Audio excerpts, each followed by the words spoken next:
स्वागत है आप सभी का हमारे YouTube channel B L live classes में। इसमें हम लोग कक्षा 6 के गणित का सलूशन कंटिन्यू कर रहे थे और यह जो वीडियो है अभ्यास 9 का दक्षता अभ्यास है। तो हम लोग देखेंगे यहाँ पे दक्षता अभ्यास 9 का सलूशन, यानी इसका हम लोग हल देखेंगे। लेकिन इसका हल देखने से पहले थोड़ी सी थ्योरी है, जो कुछ तथ्यों के बारे में हम लोग समझ लेते हैं, फिर जो है कि हम इस अभ्यास को सॉल्व करेंगे। तो यहाँ से हमारे पास है, यह टॉपिक है एक जिसका नाम है गुनिया और पटरी। तो गुनिया और पटरी की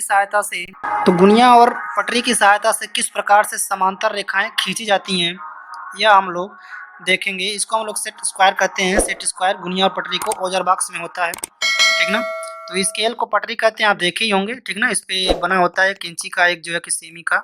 और गुनिया जो त्रिभुजाकार आकृति में होता है, इसे क्या कहते हैं? गुनिया कहते हैं, ठीक ना। तो इसके परिमापों को हम लोग याद रखेंगे कि परिमाप का जो गुनिया होता है वह हमेशा 90 अंश के कोण पे बना होता है। ये जो गुनिया बना हुआ है यहाँ पे, तो यह जो कोण बना हुआ है यहाँ पे, वह हमेशा दोनों में क्या होगा? 90 डिग्री, यानी 90 अंश का कोण जो है कि बना होगा। और एक जो हिस्सा है वह हमेशा 45 अंश पे, यानी 45 अंश पे क्या रहता है? झुका रहता है। तो गुनिया की सहायता से हम 30 अंश, 45 अंश, 60 अंश, 90 अंश के कोणों का मेजर कर सकते हैं, ठीक है ना। ऐसे हम चादा के भी द्वारा बना सकते हैं। लेकिन खासकर गुनिया का जो प्रयोग है, यह समांतर रेखाएं खींचने के लिए प्रयोग की जाती हैं। जैसे कि हम यहाँ से देखेंगे कि किस प्रकार से गुनिया की सहायता से समांतर रेखा खींची जाती है। तो पटरी और गुनिया, यानी कि जिसको सेट स्क्वायर कहते हैं, की सहायता से दिए हुए बिंदु से किसी दी हुई रेखा के समांतर रेखा खींचना, यानी किस प्रकार से हम समांतर रेखा खींचेंगे उसको हम लोग देख सकते हैं। जैसे यहाँ पे एक प्रश्न दिया हुआ है उदाहरण नंबर 1 में, यहाँ से उदाहरण हमने लिया है ताकि अधिक जानकारी हो सके इसके लिए। तो उदाहरण में देखेंगे कि कहा जा रहा है कि रेखा के ए बी के समांतर उसके बाएं किसी बिंदु दिए हुए पी से जाने वाली रेखा खींचिए, ठीक ना। यानी हमारे पास एक रेखा यहाँ पे ए बी, ठीक है, और इसके ऊपर, ठीक है, एक और हमें क्या करना है? रेखा खींचना है। तो आपको सबसे पहले क्या करना है? गुनिया को यहाँ से लाइन पे सटा करके रख लेना, ठीक ना। गुनिया को आप क्या करेंगे? लाइन पे सटा कर चित्र की भांति रख लेंगे। और उसके बगल में जो है कि पटरी को हम ऊर्ध्वाधर, यानी कि जो है कि स्टैंडिंग रूप में जो कि रखेंगे, जैसे कि फिगर में दिखाया गया है, ठीक। अब जब ऐसे पटरी को हमें क्या करना है? दबा लेना है, ठीक ना। पटरी को यहाँ पर हम जोर से क्या करेंगे? दबा लेंगे, ताकि यह हिलने डुलने ना पाए, ठीक ना। पटरी को दबा लेंगे रखने के बाद, और जैसे कि अब पटरी को दबाएंगे, यहाँ पे 90 डिग्री का वह एंगल ऑटोमेटिक क्या कर लेगा? क्रिएट कर लेगा। अब गुनिया को हम ऊपर ढकेल करके, घिसका करके, पेज के ऊपर ही घिसका करके यहाँ पी पॉइंट तक लेके जाएंगे, ठीक ना। पी पॉइंट तक लेके जाएंगे। अब जैसे गुनिया यहाँ तक पहुँच करके, मान लीजिए गुनिया आपका यहाँ चला है, ठीक ना, जैसे फिगर नंबर 2 में दिखाया गया है। तो अब गुनिया पर ही पटरी जो गुनिया रखे हुए हैं, इस पर जो है कि पेंसिल के द्वारा हम क्या करेंगे? एक लाइन बना देंगे, जैसे कि इसमें बनाया गया है एक डी और सी, ठीक ना। तो गुनिया की सहायता से हम क्या कर सकते हैं? समांतर रेखा जो है कि बड़े अच्छे से खींच सकते हैं, ठीक ना। समांतर रेखा बड़े अच्छे से क्या कर सकते हैं? हम इसको खींच सकते हैं, ठीक ना। तो गुनिया जो है कि समांतर रेखा खींचने के काम में आता है। चलिए आगे देखते हैं। आगे जो यहाँ से है हमारे पास, कहा क्या जा रहा है? यहाँ पे कहा जा रहा है कि गुनिया को पटरी की सहायता से क्या करना? ऊपर खिसकाएं, ठीक ना। जो हमने बताया उन्हीं चीज़ों को इसमें क्या किया गया है? लिखा गया है, ठीक ना। अब यहाँ पे कहा जा रहा है कि फ्लिफेयर का एक अवकृति, तो यहाँ पे कहा जा रहा है कि फ्लिफेयर की जो एक अवकृति है, मतलब उसकी एक धारणा है। तो कहा क्या जा रहा है कि किसी दिए गए बिंदु से किसी दी गई रेखा के समांतर, मतलब कोई बिंदु है और किसी रेखा के समांतर केवल हम एक ही समांतर रेखा क्या कर सकते हैं? खींच सकते हैं, ठीक ना। अगर एक ही बिंदु दिया गया है तो एक ही, अब बिंदु ही नहीं दिया गया है तो फिर समांतर रेखा कैसे खींच पाएंगे? हम नहीं खींच पाएंगे। जबकि बिंदु दी गई न होने पर तो फिर और भी सकता है, ठीक ना। अगर बिंदु दी गई है तो केवल हम एक ही समांतर रेखा क्या कर सकते हैं? उससे खींच सकते हैं, ठीक ना। चलिए वापस आते हैं हम यहाँ पे। तो यहाँ पे दोबारा देख सकते हैं कि पटरी और गुनिया की सहायता से किस प्रकार से खींचा गया है। यहाँ पे जो है कि उदाहरण नंबर 2 है, और उदाहरण नंबर 2 में जो है कि यहाँ पे बताया गया है कि एक हमें रेखा लेना है ए बी, जो कि 2.2 सेंटीमीटर की होगी, ठीक ना। और 2.2 सेंटीमीटर की दूरी पर एक और बिंदु पी से ए बी के समांतर क्या करना है? हमें रेखा खींचना है। तो पहले हम क्या करेंगे? एक रेखा खींच लेंगे ए बी, ठीक ना। और ए बी को खींचने के बाद जैसे हम ए बी रेखा हमारे पास ऐसे बन जाएगा, तो उस पर हम क्या करेंगे? गुनिया को और पटरी को जैसे फिगर में दर्शाया गया है इस प्रकार से क्या करेंगे? हम चित्र की भांति रख लेंगे, ठीक ना। अब चित्र की भांति रखने पर अब जो गुनिया में जो है कि हम 4.2 जो लाइन दूरी है वो क्या करेंगे? रीडिंग करेंगे, ठीक ना, पढ़ सकते हैं। इंच पटरी हटा करके हम यहाँ भी रख सकते हैं। अगर कम पड़ेगा तो जैसे यहाँ पे रखा गया है, कम पड़ेगा तो इसको ऊपर भी ढकेल सकते हैं, लेकिन हमको लग रहा है कि गुनिया में 1 2 3 4 4.2 का है तो गुनिया में ही यहाँ तक क्या हो जाएगा, आ जाएगा। तो हम यहाँ पे एक बिंदी जो है कि लगा लेंगे, ठीक ना, बिंदी लगा लेंगे और पुनः पटरी को ला करके हम इस साइड में यहाँ पे रख लेंगे और रखने के बाद गुनिया को इस तरह से हम घुमा लेंगे। पुनः जो है कि गुनिया को वहाँ जो पॉइंट लगाए थे उसी पॉइंट पे ला करके पेंसिल से क्या करेंगे, वहाँ पे एक लाइन ड्रॉ कर देंगे। तो यहाँ जो पी क्यू जो लाइन बनेगा यह क्या होगा, ए बी के समांतर होगा। पी क्यू जो लाइन बनेगा वह ए बी के क्या होगा, समांतर होगा। तो इस तरह से भी हम गुनिया के सहायता से समांतर रेखा जो है कि खींच सकते हैं, ठीक ना, 4.2 सेंटीमीटर की। तो इसके बीच की जो दूरी होगी वह 4.2 सेंटीमीटर होगी। जैसे ऊपर से देखा हम यहाँ पे 1 2 3, ठीक ना, 4 और 2 लाइन इसमें दिखाया गया यहाँ पे, ठीक ना, क्योंकि बहुत बारीक बारीक है तो 2 लाइन जो है कि बहुत पतला पतला होता है। तो यहाँ पे 4.2 जो है कि लाइन यहाँ पे बताया गया है। चलिए आगे देखते हैं। तो आगे यहाँ पे हमारे पास अब शुरू हो जाएगा क्या, दक्षता अभ्यास। तो दक्षता अभ्यास में हम पहला प्रश्न देखेंगे। कहा जा रहा है कि नीचे दिए गए चित्रों को देख करके एकांतर कोणों का युग्म जो है कि हमें क्या करना है, लिखना है। तो हम इसमें हल लिख लेंगे और चित्र को हम देख पा रहे हैं, ठीक ना। अगर हम इसमें कोण का नाम लिखना, क्या लिखना है, कोण, एकांतर कोण लिखना है। तो एकांतर कोण लिखें हम, एकांतर कोण लिखना है। तो पहला में पहले लिख रहे हैं, ठीक ना, नंबर 1 यहाँ पे लिख दे रहे हैं।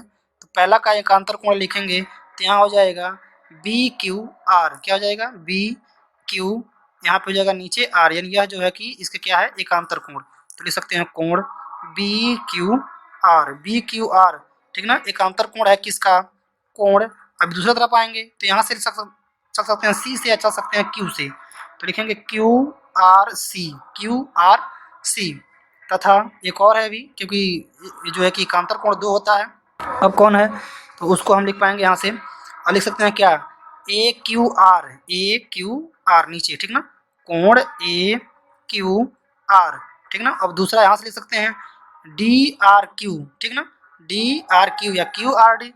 तो कोण क्यू आर डी दोनों लिख सकते हैं, कोई दिक्कत नहीं है। इधर से भी एंगल को आप दोनों साइड से पढ़ सकते हैं, ठीक ना। क्या हो गया पहला का उत्तर। ऐसे हम लोग दूसरा का देखेंगे, दूसरा का एकांतर कोण, ठीक ना।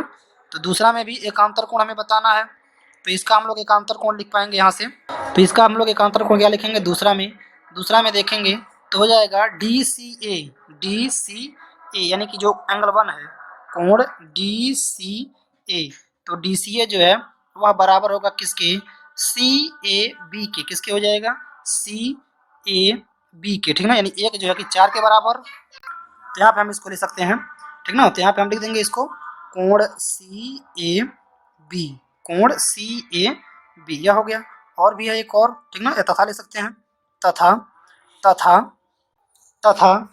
जो है क्या लिख सकते हैं, डी ए सी, कोण डी ए सी, यह बराबर किसके होगा, कोण ए सी बी के। तो यह जो दोनों कोण हैं वह क्या है, एकांतर कोण, यानी कि पहला जो है एक जो है कि 4 के और 3 जो है कि 2 का एकांतर कोण, ठीक ना। तो यह हो जाएगा इसका आंसर। आगे बढ़ते हैं क्वेश्चन नंबर 2। तो क्वेश्चन नंबर 2 में देखेंगे, कह रहा है कि नीचे दिए गए चित्रों में समांतर रेखाओं के जोड़ों को बताइए तथा तिर्यक रेखा का नाम लिखना है। समांतर जो रेखाएं हैं उनका भी नाम लिखना है और जो तिर्यक रेखा उनको काट रही हैं उनको भी क्या करना है, हमें लिखना है। तो पहले में शुरू करते हैं पहला में।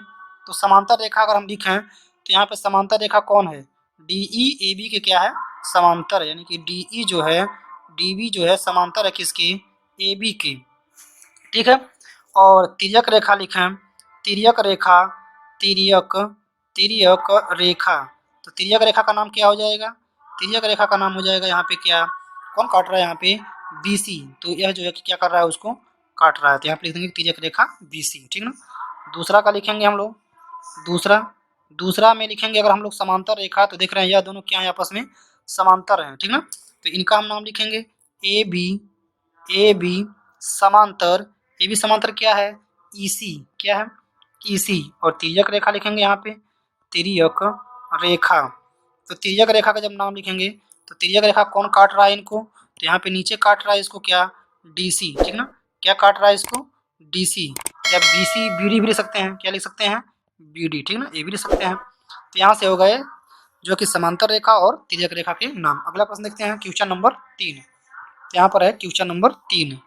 तो क्वेश्चन नंबर 3 कह रहा है तो नीचे दिए गए चित्र में तिर्यक रेखाओं द्वारा समांतर रेखाओं पर बने अंतःकोणों को बताइए। अंतःकोण कौन कौन से हैं, इसमें जो है उनको हमें क्या करना है, बताना है, ठीक ना। तो इनका हम हल लिखेंगे और अंतःकोण बताएंगे। तो हम देख रहे हैं समांतर रेखाएं ई और जी, यह दोनों क्या हैं, समांतर हैं, ठीक ना। तो यह जो समांतर है तो हम लिख सकते हैं, क्या लिख सकते हैं, और भी कौन है, ए और जो है कि बी, ये क्या है, तिर्यक रेखाएं हैं, ठीक ना, जो इसको क्या कर रही हैं, और इनके द्वारा जो कोण बन रहा है, पहले यहाँ से लिखते हैं ए बी द्वारा बना, ए बी द्वारा बना अंतःकोण, बना अंतःकोण, ठीक ना। तो ए और बी जो पॉइंट है, इसके द्वारा कौन कौन से कोण बन रहे हैं, पहले इसको लिख लेते हैं, बारी बारी से लिखेंगे, ठीक ना। तो इसको पहले लेते हैं, इसको लिखेंगे तो इसमें बन रहा है कोण ई डी बी, कौन सा बन रहा है, यहाँ पे दिखा देते हैं ई, और बन रहा है डी, और बन रहा है कौन सा, बी, ई डी बी, ठीक ना। उसके बाद और कौन बन रहा है, और बन रहा है कोण C B D, C B D, तो यहाँ से सी बी और डी, यानी यह जो कोण बन रहा है, ठीक ना, वह उसी के अंदर बना हुआ है, ठीक ना। और ये तो होगा इसके द्वारा। अब हम लिखेंगे क्या, ए सी, ठीक ना, ए सी के द्वारा, ए सी जो लाइन है, यानी यहाँ पे जो जा रहा है ए सी के द्वारा, ए सी द्वारा या ए सी द्वारा बना अंतःकोण, ठीक ना, ऐसे लिख सकते हैं, ए सी द्वारा बना अंतःकोण। अब ए सी के द्वारा कौन कौन से कोण बन रहे हैं, तो ए सी के द्वारा हम कोण देखेंगे, तो यहाँ पे कोण बन रहा है क्या, डी ई सी, क्या बन रहा है, डी ई सी, यह जो कोण है, ठीक ना। और इधर बन रहा है एक, तो उसका भी नाम लिखेंगे, उसका नाम क्या लिखेंगे, कोण ई सी बी, कोण ई सी बी, यह जो कोण हो जाएगा, ठीक ना। तो यह जो है कि दोनों रेखाओं के द्वारा, यानी यह जो दोनों रेखाएं हैं, इस पे समांतर या तिर्यक रेखाएं हैं, ये तिर्यक रेखाएं जो है कि इन समांतर रेखाओं को क्या कर रही हैं, काट रही हैं, तो इनके द्वारा बना यहाँ पे अंतःकोण कौन कौन से हैं, उसको हमने क्या किया, यहाँ पे लिखा, तो ये हमारा क्या हो जाएगा, आंसर हो जाएगा, ठीक है। क्योंकि इसमें कहा भी गया था ना कि तिर्यक रेखाओं के द्वारा क्या करना था, हमें बताना था कि तिर्यक रेखाओं द्वारा जो समांतर रेखा पे हैं उनको, तो यहीं पे जो है कि यह और यह, एक दो और यह हो गया तीन और यह हो गया चार, यही जो चार कोण है जो कि अंत है, बाकी सब क्या है बाहर, तो उनको नहीं लिखना, ठीक ना, अंत वाले को। चलिए आगे बढ़ते हैं, क्वेश्चन नंबर 4, यहाँ पे लिखेंगे हम लोग क्वेश्चन नंबर 4। क्वेश्चन नंबर 4 यहाँ पे कहा जा रहा है कि यदि दिए गए चित्र को देख करके बताइए, ठीक ना, यहाँ दिए गए चित्र को देख करके बताइए। पहला प्रश्न क्या कह रहा है कि संगत कोण के जोड़े कौन कौन से हैं, तो हल लिखेंगे हम, वो भी पहला का लिखेंगे हल, संगत कोण, क्या लिख देंगे, संगत कोण, तो यहाँ पे लिखेंगे संगत कोण, ठीक ना, पहला का उत्तर। अब इसमें संगत कोण कौन कौन है पहला में, तो देख रहे हैं हम लोग कोण 1, ठीक ना, और कोण 2, ठीक ना, कोण 2 बराबर भी लिख सकते हैं या कोण 2 ऐसे भी लिख सकते हैं। और कौन है संगत कोण, और संगत कोण इसमें देखेंगे हम लोग तो कोण 3, और जो है कि इसके बराबर कौन है, कोण 5, ठीक ना, यह जो है कि संगत कोण है 3 और 5, 1 और 2, ठीक ना, पहला का उत्तर हो गया। ऐसे देखेंगे हम लोग दूसरा का उत्तर, कह रहा है तिर्यक रेखा के एक ओर बने अंतःकोण, तिर्यक रेखा के एक ओर बने अंतःकोण, तो इसको राइट लिखेंगे, तो तिर्यक रेखा के एक ओर अंतःकोण लिखना है तो कोण 3, ठीक ना, और कौन है, कोण 2 है अंतः, एक ही और केवल, ठीक ना, और बस इतना ही, दो ही है केवल, यही दोनों क्या है, ये तिर्यक रेखा जो यह है इसके एक ही और क्या है, यह बने हुए हैं। अब देखेंगे तीसरा का उत्तर, तीसरा में कह रहा है कि एकांतर कोण के जोड़े कौन कौन से हैं, तो एकांतर कोण के हमें क्या करना है, जोड़े लिखना है, तो एकांतर कोण के जोड़े, तो एकांतर कोण इसमें एक ही है, ठीक ना, एक का एकांतर कोण क्या है, यानी कि 3 का एकांतर कोण 4, तो 3 और क्या है, कोण 4, यही जो है कि क्या यहाँ पे एकांतर कोण है, ठीक ना। तो यह हो गया प्रश्न 1, 2 और तीसरा का उत्तर, ठीक ना, यह हो गया इसके आंसर। आगे बढ़ते हैं, क्वेश्चन नंबर 5 है, ध्यान रखेंगे क्वेश्चन नंबर 5। क्वेश्चन नंबर 5 कह रहा है यदि दो समांतर रेखाओं को कोई एक तिर्यक रेखा काटे तो निम्नलिखित कथनों में सही कथन छांटिए। चलिए फिगर यहाँ पे बना लेते हैं, यह होगा हमारे पास दो जो है कि समांतर रेखाएं, ठीक ना, समांतर रेखाएं हो गए, एक का नाम हम लिख दे रहे हैं यल और एक का नाम लिख दे रहे हैं यम, इनको एक तिर्यक रेखा जो है कि एक तिर्यक रेखा टी क्या कर रहा है, काट रहा है, ये जो है कि टी जो है कि तिर्यक रेखा है जो इन्हें काट रहा है। अब जो है कि हमें बताना है कथन में सही कौन है, वही क्या करना है, छांटना है, ठीक ना, तो हल नीचे लिख दे रहे हैं, ठीक ना।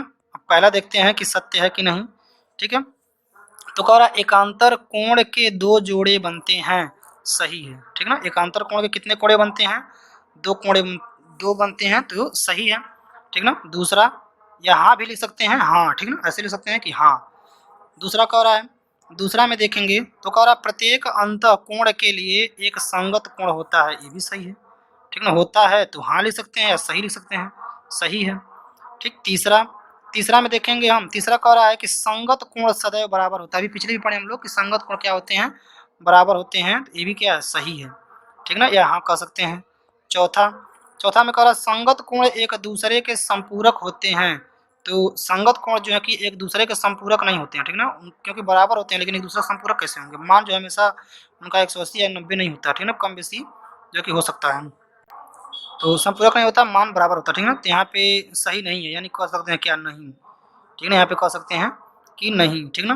तो ऊपर हाँ भी लिख सकते हैं, ठीक ना, मतलब हाँ यहाँ लिख सकते हैं, हाँ ऐसे कि हाँ, इसका भी हाँ लिख सकते हैं, इसका भी हाँ, ठीक ना, और इनको लिख सकते हैं आप नहीं, ठीक है।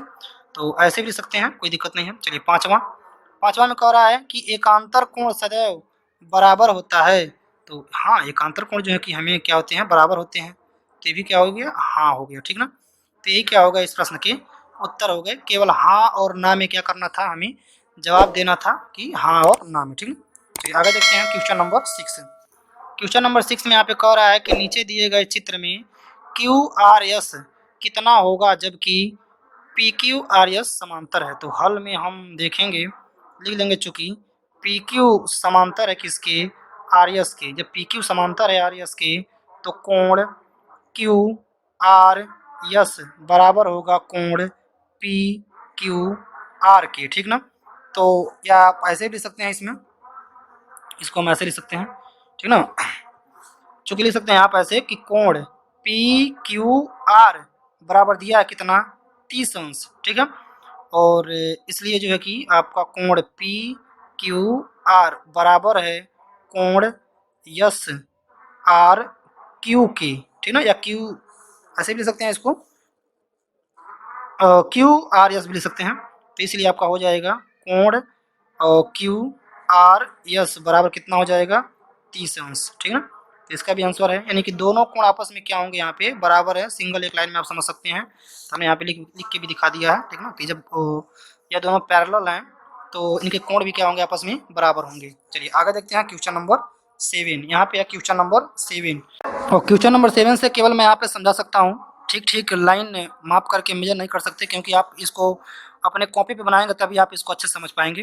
क्योंकि 5.7 सेमी का रेखाखंड खींचिए, ठीक ना, यहाँ पे रचना करना है, जिसमें गुनिया की सहायता से जो है कि 3.2 सेमी की दूरी पर पटरी और प्रकार की सहायता से, गुनिया पटरी की सहायता से समांतर रेखा क्या करना है, खींचना है। तो मैं केवल बना करके आपका यहाँ पे हेल्प करा दे रहा हूँ, ठीक ना, और आप अच्छे से इसको बना सकते हैं, ठीक ना। चलिए तो यहाँ पे मैं हेल्प करा दे रहा हूँ इसका आपका कि किस प्रकार से इसको बनाएंगे। चलिए तो यहाँ पे हम ऐसे कर सकते हैं, और यहाँ पे जो है कि यह हमारा स्केल हो गया। तो आप स्केल से क्या करना है, स्केल में देख करके और 5.8 का क्या करना है, लाइन जो है कि आपको, यानी 5.8 सेमी का लाइन जो है कि अच्छे से क्या कर लेना है, खींच लेना, ठीक ना। तो मैं खींच के बना ले रहा हूँ यहाँ पे पहले। तो यह हमारा हो गया लाइन, ठीक ना, हमने यहाँ पे लाइन खींच लिया है, और इसका जो है कि नाम लिख दे रहे हैं। यह जो है कि 5.4 का है, या उससे कुछ कम का ही है, ठीक है। आप अच्छे से कॉपी पे बनाएं तो आप समझ पाएंगे बनाना कितने का है, 5.4 का, यानी 5.4 का क्या करना है, सेमी का जो है कि खींचना है। इसका नाम लिख देंगे ए और बी, ठीक ना। अब इससे जो है कि हमें 3.2 सेमी की दूरी पे क्या करना है, पटरी और प्रकार की सहायता से जो है कि एक समांतर रेखा खींचना है, ठीक ना। तो हम यहाँ पे गुनिया लेंगे, गुनिया को ले लेते हैं हम। तो यहाँ पे हमने गुनिया ले लिया है। अब गुनिया लेने के बाद हम क्या करेंगे, इसमें जो है कि यहाँ पर भी बिल्कुल यहाँ से सीधी लाइन, और जितना कह रहा है हमारे में कह रहा है 3.2, तो 3.2 आप इस पर रीडिंग पढ़ के, जैसे कि इसमें थोड़ा कम ही हो रहा है, यहाँ पे होगा 3.2। आपको गुनिया जहाँ तक बताएगा वहाँ तक क्या करेंगे, आप लाइन जो है कि ले लेंगे, ठीक ना। तो यहाँ पे जो हमने कि 3.2 का, यहाँ पे 3 है, तो यहाँ से हम 3.2 का जो है कि लाइन खींच लेंगे, ठीक है। तो आप भी अच्छे से जो है कि लाइन ड्रॉ कर लेंगे 3.2 का, यह यहाँ से हो गया लाइन। अब 3.2 का जब लाइन बन जाएगा हमारे पास, ठीक, अब यह लाइन बनने के बाद यहाँ पे जो है कि इसमें लास्ट पॉइंट, यानी कि यहाँ पे एंड पॉइंट हो जाएगा। अब हम अपने गुनिया और जो हमारा पटरी है इसको दोनों को क्या कर लेंगे, हम हटा लेंगे, ठीक ना। तो इसको हम हटा लेते हैं और फिर हम इसको बदल के दूसरे साइड से लगाएंगे। तो यहाँ पे जो कि हमने अपने गुनिया और पटरी को सेट कर लिया है, तो इस प्रकार से आप भी सेट कर सकते हैं। और उसके बाद यह जो पॉइंट बना हुआ है, इस पॉइंट से हम क्या करेंगे, बिल्कुल ए बी के समांतर ही एक रेखा खींचेंगे, ठीक ना। यहाँ से इसको वैसे खींच लेंगे, यह कितना बड़ा है इससे कोई मतलब नहीं है, ठीक ना। हम यहाँ से खींच लेंगे और जो है कि इसको भी इधर ऐसे यहाँ पे थोड़ा आगे तक पटरी हटा करके बढ़ा लेंगे, ठीक है। तो यह जो ऐसे जो बन रहा है इसका भी हम नाम लिख लेंगे, जैसे कि हम इसका नाम लिख ले रहे हैं पी क्यू, ठीक ना। इसका जो नाम हो गया पी क्यू, यह जो है कि ए बी के क्या होगा, समांतर होगा। पी क्यू जो रेखा है वह ए बी के क्या होगा, समांतर होगा। तो इसके बीच की जो दूरी होगी वह कितनी होगी, 3.2 सेमी। तो आप इस प्रकार से जो है कि फिगर को बना सकते हैं। तो हम क्या कर सकते हैं, यहाँ पे इसको स्केल को हटा भी सकते हैं, ठीक ना। तो चलिए आगे बढ़ते हैं, देखते हैं अगला प्रश्न क्वेश्चन नंबर 7 के बाद क्वेश्चन नंबर 8। तो यहाँ से हम देखेंगे क्वेश्चन नंबर 8। क्वेश्चन नंबर 8 क्या कह रहा है, क्वेश्चन नंबर 8 कह रहा है निम्नलिखित चित्र में दी गई समांतर रेखाओं के बीच की लंबाई दूरी गुनिया और पटरी की सहायता से क्या कीजिए, मापिए। तो इसमें मैं ऐसे ही बता दे रहा हूँ, आपको करना क्या है, मापने के लिए यहाँ पे मैं गुनिया और पटरी को सेट करके फिर मैं आपको बता रहा हूँ। तो इस प्रकार के हम जो है कि गुनिया को निचले लाइन पे सेट कर लेंगे यहाँ से, ठीक ना। और स्केल को इसके सीधे में बिल्कुल हम सेट कर लेंगे और ऊपर लाइन पे केवल यहाँ पे जो है कि 0 का पार्ट जाना चाहिए, केवल 0 एकदम बराबर। और यहाँ से हम यहाँ तक क्या कर लेंगे, रीडिंग पढ़ लेंगे, ठीक ना। तो यहाँ से रीडिंग पढ़ेंगे तो आपके स्केल में जो भी रीडिंग आ रहा है आप उसी को ही हल मान के क्या कर सकते हैं, लिख सकते हैं, ठीक ना। क्योंकि अब हमारे में रीडिंग कुछ और आएगा, आप में रीडिंग जो है कि कुछ और आएगा। तो आप में जो रीडिंग आ रहा है, ठीक ना, तो 3 दशमलव या 2.5 सेमी, अब वही क्या हो जाएगा, इसकी दूरी हो जाएगी, वही क्या हो जाएगा, इसका आंसर हो जाएगा, ठीक ना। तो इसे हमें गुनिया और पटरी की सहायता से बुक में ही क्या करना है, मापना है। लेकिन अपने कॉपी में बनाने के लिए कॉपी में पहले क्या कर लेंगे, हम बना लेंगे, फिर जो है कि हम यहाँ पे गुनिया रख करके और पटरी रख करके इसको माप सकते हैं, ठीक ना। ये कोई ज़रूरी नहीं है मतलब कि जो बुक में जितना बना हुआ है उतना ही आए, लेकिन जैसे कहने का अर्थ यह है कि हमें गुनिया चलाने आना चाहिए, ठीक ना। गुनिया के द्वारा हम जो है कि दो रेखाओं के बीच की दूरी को मापने, मेजर करने आना चाहिए, ठीक ना। तो आप यहाँ से इस चीज़ को इस तरह से आप मेजर कर सकते हैं। तो अगला देखते हैं क्वेश्चन नंबर 9। तो यहाँ से जाएगा क्वेश्चन नंबर 9। क्वेश्चन नंबर 9 क्या कह रहा है, क्वेश्चन नंबर 9 कह रहा है यहाँ पे कि किसी भी रेखा के समांतर किसी बाह्य बिंदु से पटरी और गुनिया की सहायता से किस प्रकार रेखा खींचा जाएगा, चित्र बना करके क्या कीजिए, समझाइए। तो चलिए मैं चित्र बना करके आपको समझा दे रहा हूँ। तो सबसे पहले हम पटरी लेकर के एक रेखा खींचेंगे, ठीक ना। पटरी से क्या कर लेंगे, एक रेखा जो है कि हम खींच लेंगे। तो यहाँ पे हमारा पटरी हो गया। अब हम इस पटरी के द्वारा जो है कि एक इसकी सहायता से क्या करेंगे, एक लाइन जो है कि हम बना लेंगे, ठीक ना। एक लाइन जो है कि हम पटरी की सहायता से क्या करेंगे, बना लेंगे। तो यह जो है कि रेखा हमने यहाँ पे बना लिया है, ठीक ना, पटरी की सहायता से। अब हमें इसके बाहर एक बिंदु ऐसे, ठीक ना, एक बिंदु ले रहा है, इसका नाम लिख दे रहा है पी, ठीक ना, इसका नाम लिख दे रहा है पी। अब इस पी बिंदु से क्या करना है, हमें जो है कि एक और इसी के समांतर रेखा जो है कि खींचना है। तो उसको खींचने के लिए हमें गुनिया की सहायता पड़ेगी, ठीक ना। हम गुनिया यहाँ पे ले रहे हैं और स्केल को सीधा कर ले रहे हैं, इस तरह से कर ले रहे हैं, ठीक ना। तो यहाँ पे जो है कि बन चुका है ए बी। यहाँ पे इस तरह से हम गुनिया को और अपने स्केल को रखेंगे। अब क्या करेंगे, हम गुनिया को घिसका करके ऊपर की तरफ बिंदु पी तक क्या करेंगे, ले जाएंगे, ठीक ना। इसको जो है कि बिंदु पी तक ले करके जाएंगे। तो इसको हम ऊपर करके बिंदु पी के तक ले करके चलते हैं। तो यहाँ पर हो गया, गुनिया को हमने ऊपर घिसका लिया और पॉइंट पी से क्या करेंगे, हम पुनः जो है कि एक समांतर रेखा यहाँ से पुनः जो है कि समांतर रेखा यहाँ से खींचेंगे, ठीक है। तो अब इसी पॉइंट से हमें क्या करना है, खींचना है, ठीक ना। तो जब इसको हम यहाँ से खींचेंगे तो यह बिल्कुल जो है कि ए बी के क्या होगा, समांतर होगा, ठीक ना। यह जो है कि बिल्कुल ए बी के क्या होगा, समांतर हो जाएगा। और इसका हम नाम लिख सकते हैं, जैसे इसका नाम लिख रहे हैं और इसका नाम लिख दे रहे हैं आर क्यू, ठीक ना। इसका नाम लिख दे रहा है आर क्यू। तो आर क्यू जो है यह हमारे रेखा ए बी के क्या है, समांतर है। इसके बीच की जो दूरी है वो बिल्कुल क्या है, समान है, ठीक ना। तो यह हो जाएगा इस प्रश्न का उत्तर, क्वेश्चन नंबर 9। आगे देखते हैं क्वेश्चन नंबर 10। तो यहाँ पे क्वेश्चन नंबर 10 है। क्वेश्चन नंबर 10 कह रहा है कि अलग अलग चौड़ाई की दो पटरियाँ लेकर के उसकी सहायता से समांतर रेखाओं के दो युग्म खींचिए और दोनों स्थितियों में उनके बीच की दूरी पटरी और स्क्वायर सेट यानी जिसको गुनिया कहते हैं वैसे क्या करना है, हमें मापना है, ठीक ना। तो हल में हम क्या करेंगे, दो जो है कि अलग अलग माप के, तो हम इसमें ले लेते हैं स्केल, दो ले सकते हैं, पटरी नहीं है पर हमारे पास स्केल है, ठीक ना। तो दो स्केल हम ले सकते हैं। तो यहाँ पर हम जो है कि दो पटरी ले लिए हैं, ठीक ना। ये पटरी की जैसे ही है, स्केल ले रहा है। अब अलग अलग चौड़ाई की पटरियाँ तो नहीं है, लेकिन ठीक ना, हम स्केल ले सकते हैं। अब इनके बीच की दूरी जो है कि हमें ज्ञात करना है पटरी और स्क्वायर सेट के द्वारा। तो अगर हम मतलब बहुत करीब में है तो केवल हम स्क्वायर सेट से ही क्या कर सकते हैं कि इनके बीच की दूरी को ज्ञात कर सकते हैं। जैसे कि हम देख सकते हैं यहाँ पे, अब जैसे अगर हम यहाँ पे स्क्वायर सेट को अपने इस तरह से सेट कर देंगे, तो स्क्वायर सेट जो है कि पटरी के बराबर सेट कर देंगे, तो ये बिल्कुल 90 डिग्री पे होता है। तो हम यहाँ पे अगर इनके रीडिंग पढ़ करके इनके बीच की दूरी को क्या कर सकते हैं, बता सकते हैं। तो इनके बीच की दूरी जितना भी होगी हम उसको यहाँ पे क्या कर सकते हैं, बता सकते हैं, ठीक है ना। 10 सेंटीमीटर, 5 सेंटीमीटर जो भी आएगा।